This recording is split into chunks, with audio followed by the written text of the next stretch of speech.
What up everyone, this is Motorola and today I'm going to show you how to fix the ResampleDMO.dll missing on your Windows device. So let's get right into this. So if you're getting this error and it basically says you're missing this DLL file, all you need to do to fix this is just basically copy paste that DLL into Google until you come to this website or other websites that literally where you can download DLL files from. And then you want to either download the 32-bit or the 64-bit. I would recommend downloading both of them.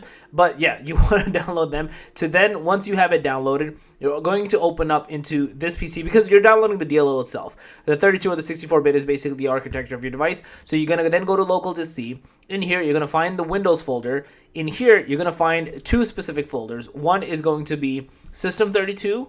So let's see if we can find it right here. And the other one is going to be SysWow64. So the 64 one is for the 64-bit and the 32 one is for the 32-bit. That's why I'm recommending downloading both. Whichever folder you see there, just copy paste it both in there. You're just going to then take that file and then just save it, basically dump it in here. And that's it. Once you do that, restart your computer, you should be good to go and not have this error persist any longer. So yeah, that's basically it.